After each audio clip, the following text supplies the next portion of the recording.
Hello everyone, a very warm day to you. I am Kings Ojalo.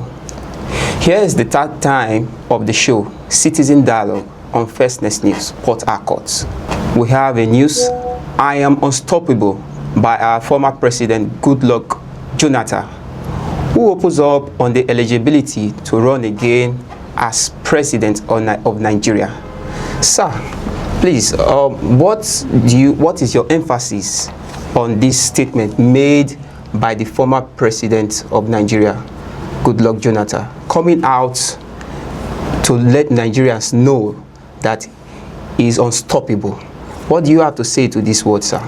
All right, thank you very much, Mr. Kings, on that particular one. You see, Nigeria is a democratic setting. From the era of our colonial masters and to this era of democracy that we have find ourselves since 1999, we have a constitution.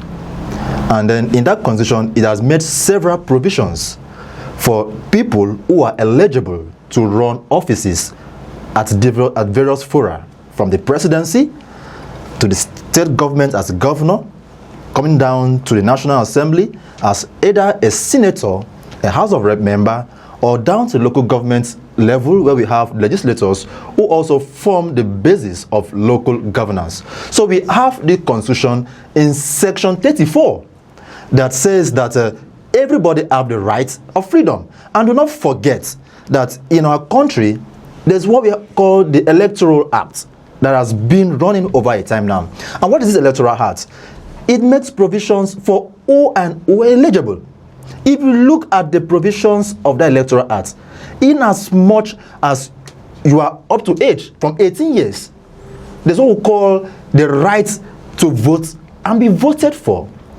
That right is applicable to every Nigerian. It is our civic responsibility. So in as much as you are up to 18 years, you can go to the ballot and cast your vote. So coming to Goodluck Jonathan on this particular one, exactly, looking at his pedigree, having served as a deputy governor in Bayelsa State, he has served as a governor, he has served in that same state, he rose through the ranks to the vice president. You know, at some point when his former boss, late Umaru Musa Yar'Adua, was ill, he took up the position under position section 145 that says when the president vacates or leaves the power, he relinquishes power to the vice. So at that premise, he took over as the acting president. So having served through this conundrum of offices, one may likely say, is he eligible to run for office or not? Because the conversation on the table for Nigerians is that he has served a couple of times. And if you look at our Electoral Act,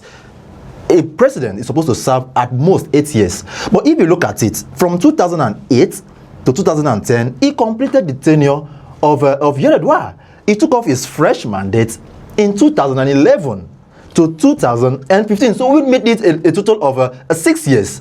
But do not forget, the other tenure he was completing was that of his former late boss, which is Yar'Adua. But Nigerians have come up to say, no, you cannot contest, having served for that couple. But not forget that in that same 2011, when this coalition or this major conversation was brought to the table, he was part of it.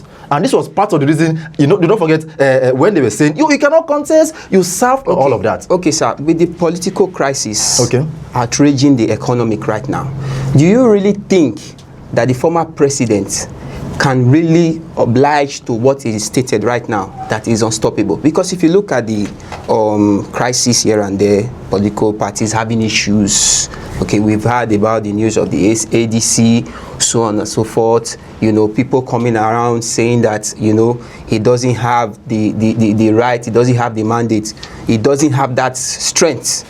So what do you have to say? Does he really has that power based on his own statements?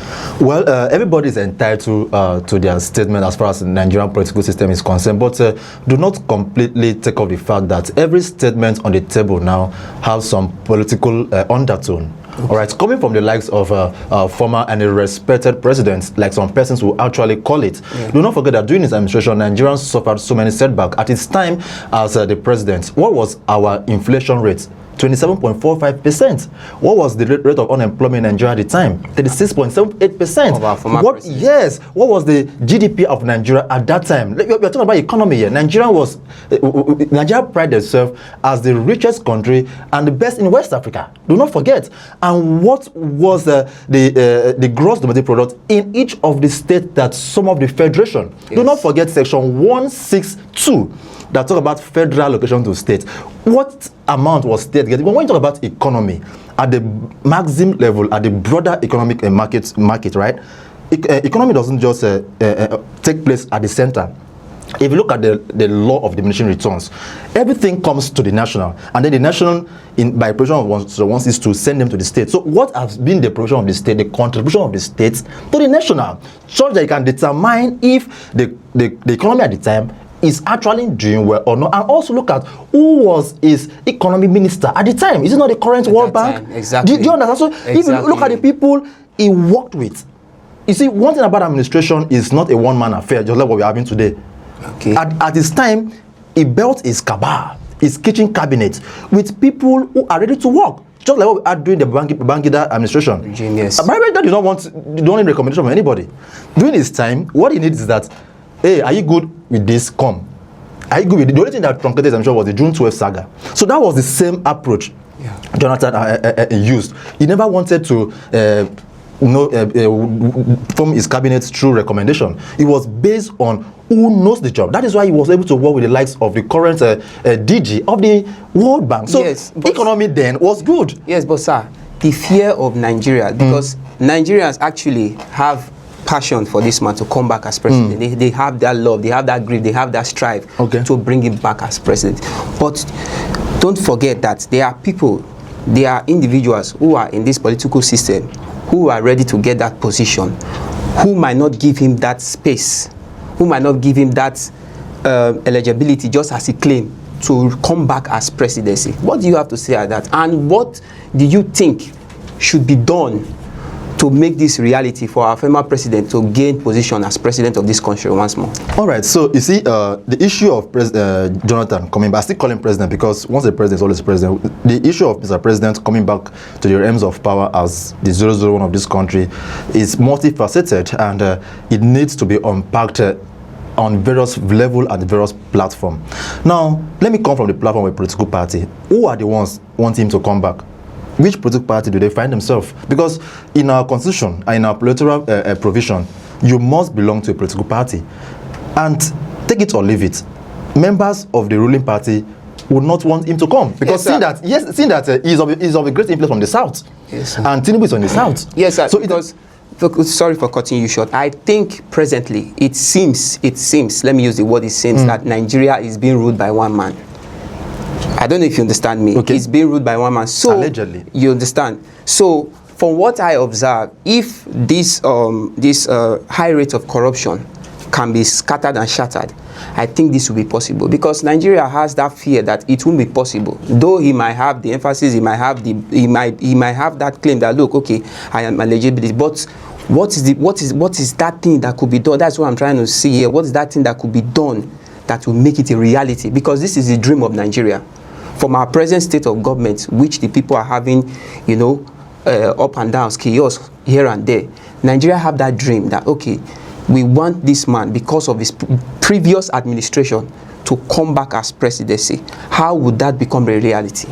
Well, just like you mentioned, I'm still reiterating on the point that the idea of bringing Jonathan back depends on the platform he's coming from.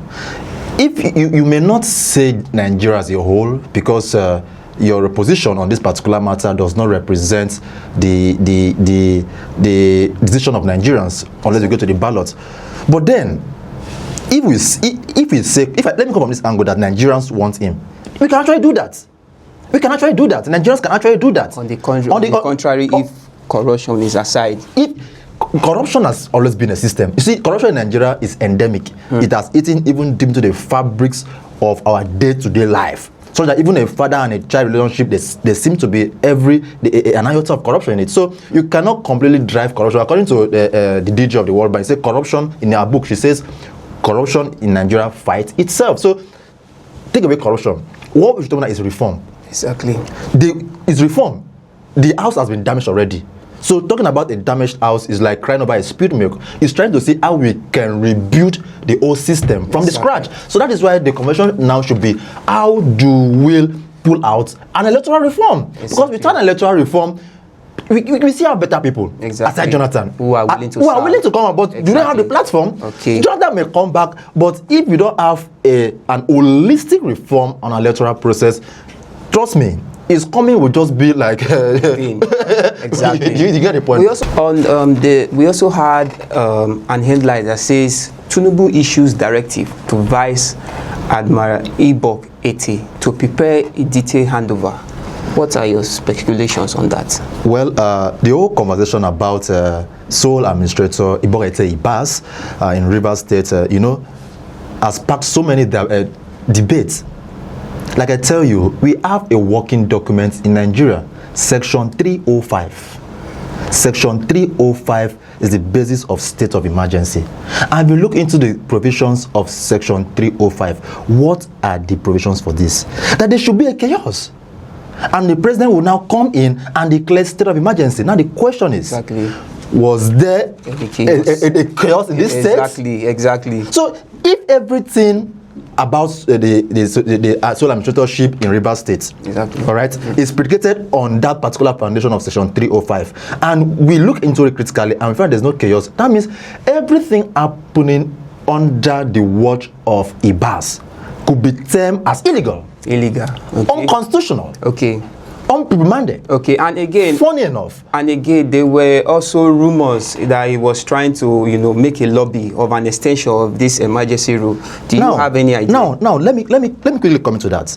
Ibok Eti Ibas was enjoying himself as a retired naval officer, whatever you call it. Yes. All right. So in this whole conversation, you cannot completely pull out the fact that he's acting the script of somebody who sent him. Yes. Someone who ordered him. So when you see stories like this, say it's a president issue, it is just a script. They are more closer to the eyes of Nigerians that we cannot see. It's just two actors telling us, see what happened. We don't know what they're doing.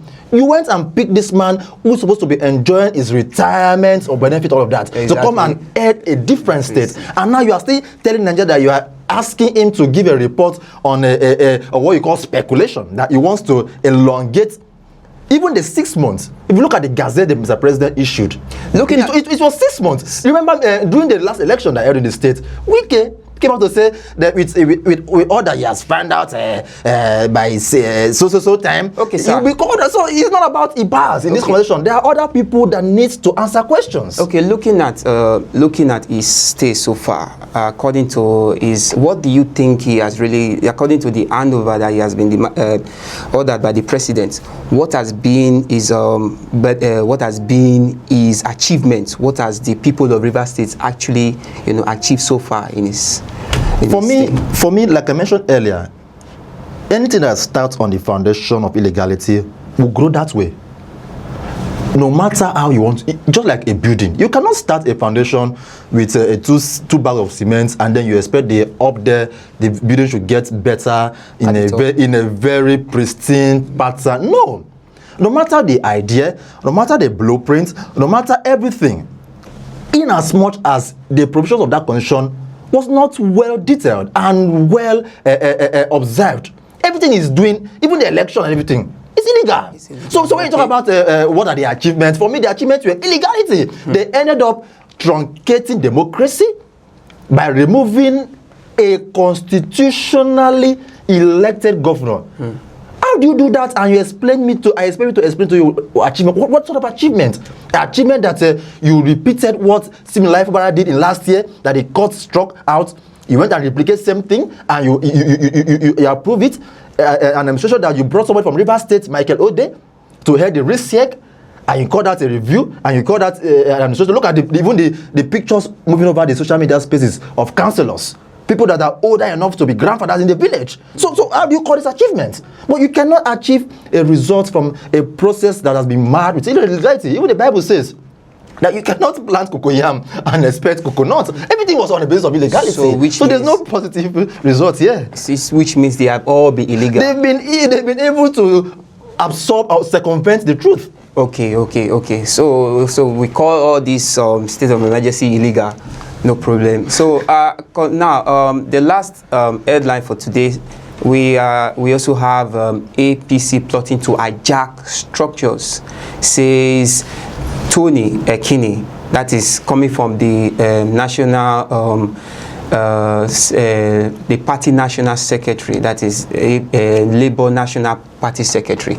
So what do you have to say concerning that, sir, please? Well, you see, one thing in our Nigerian political space is that we don't like taking responsibilities for our ill action, and that doesn't make us look good even at the international fora. Right? One thing as a good administrator, a good leader, is the ability for you to accept your faults, is the ability for you to take responsibility for your actions and inactions. So now, for Labour Party, who is now coming out to say, oh, APC are the problem of the party now, this and this, that and that are the problem. For me, these are just children, childish talk, if I put it that way. Okay. Because now, you know, every party have their position. Every party have their modus operandi. Every party have the way they operate. So when I see political parties attacking the other ones as the reason why they are suffering issues, but it's totally out of place. But let me come on that. Sorry, to interject you there. Now, in the Labour Party, do not forget, this party has been like a goodies hidden under a carpet. But at the advent of Peter Obi in 2023, the party gained so much relevance and prominence. Yeah. And after every all those developments, what we saw was the removal of some members. We saw some people coming from the party. We saw the likes of the Labour in Abia State, the governor, Alex Oti, yes, who was suspended. So the party instead started shooting the the likes of Julius Abure. They've had so much issues. They've not been able to address their own issues. So why are you coming to blame the APC? Whereas in your own eyes, look at the issue. You know, one thing in politics is that, see, it's a strategy. It is believable. There are speculations that APC can plant most in another party. Even in this ADC movement coalition, there are speculations that APC can plant most. So that is where I was about going to, because there have been so much speculations about APC from other parties, from the ADC, from the other parties. Name them. We've been having various accusations from other parties concerning the APC. So don't we think that what this man is coming out to accuse the APC of is true? Well, you cannot completely take up the fact because we don't have the empirical facts. All right, these are mere political talks. Yes, that's why I started by saying, as a party, address your issue, address your concern. Okay, he is supposed to address the issue of the inside the party. The Labour Party, as I'm talking to you, they have faction issues. That is why the likes of Peter Obi, who was fronted as the Labour Party presidential candidate, is not between the thin line of ADC and Labour Party. Because the same thing we had concerning the PDP, the same with the. So don't you really think that what this man is actually saying could really be truth and warning other parties? Yes, if you listen to my speech out the issue, I made mention of that. You cannot completely take out the fact that it is called political strategy. I can plant moves. You see, when you talk about the campaign, cross-carpeting, moving, some people do not actually move to new parties in order to clinch power. Okay. Some move there to go and observe what is actually happening there. These are like a spy. Like a spy. So as a party like APC that have the likes of Mr. President as the leader, and you are there as the national chairman, and the likes of so many the great men, the APC. Yes. Do not expect that they will see a force coming from either Labour Party or ADC, and they will not use this aspect, this mechanism of planting moves. So that is why I mentioned earlier that we should.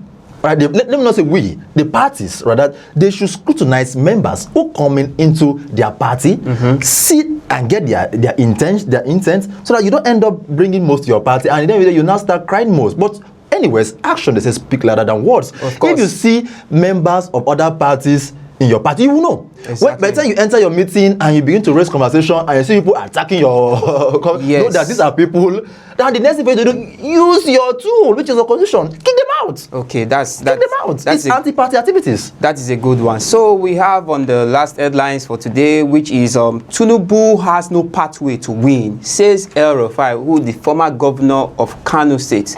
He also made, we believe that El-Rufai he has a chieftaincy, in that same party, who is running up for the 2027 presidential election. Well, what do you have to say about this man? And sir, before you say something, sorry, El-Rufai has come out with different, speculation on the president himself, on the APC.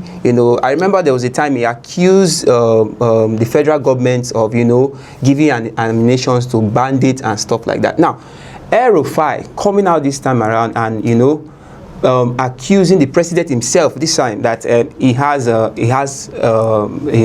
no pathway to win. Rather, is challenging him that there is no way for him, despite people, strongly behind the president.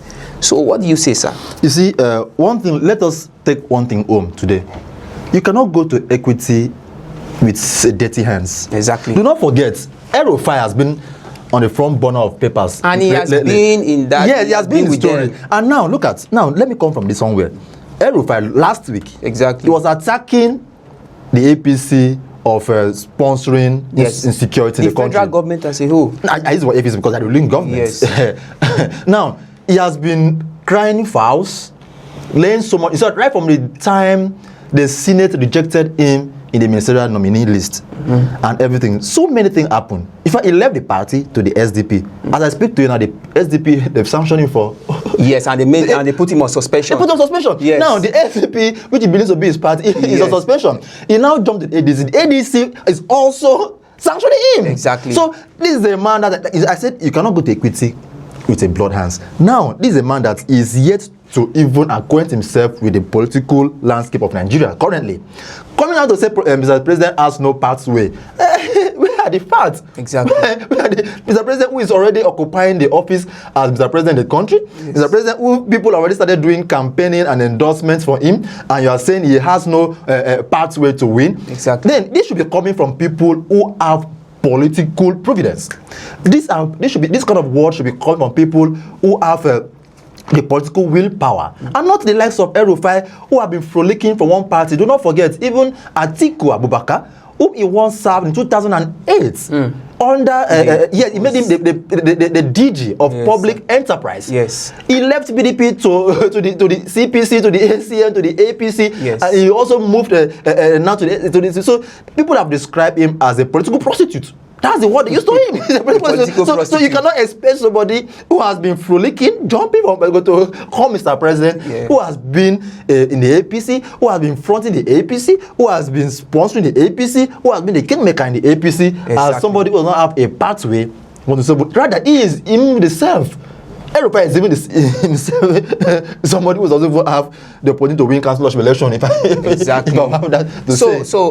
But before we go, please, El-Rufai is running for the presidential election 2026. With all these moves, do you really think he has really strong eligibility to become the president of this country? Well, El-Rufai saying it sounds funny because. Let me take your mind back, 2023, when he was fronting all this conversation, when he was pushing Tinubu in 2023. Yeah. Who knows what the agreement was if he was to come back in 2027? Remember, power is now in the South. And netizens and every Nigerians will feel the South needs to complete their tenure before power go back to the North. And that is 2031. So who knows whether El-Rufai with Tinubu in 2022, 2023, to build up the 2023 election, they had a conversation that, well, rule for South. When I'm back, when power rotates back to the North, I will now come out as the president. But the whole plan may have changed. So, El-Rufai championing or clamoring for power when the power is in the South, for me, it's a total waste of time because he himself, he knows what he's doing. He knows that power cannot go back to the North now. Unless he had a different mantra, he had a different blueprint, he had a different focus for the Nigerian people. But in all of this, the bullet point in all of this is this: these are politicians, and politics is a game of interest. In all of this conversation, he's just interested in himself, and not the Nigerian. Because when you see somebody who has served, even as the minister of the FCT, he has served as God. What do you want again? Exactly. Must you be the president? If you are so interested in the North be clinching power, can't you champion other persons? So, which means we call all his accusation a threat and black film. Exactly. Okay, that is wonderful. Thank you so much, Mr. Zach Jimmy. It's my pleasure to have you here. Thank you very once much, more. Mr. Kings. That's all we have for you today on Citizens Dialogue.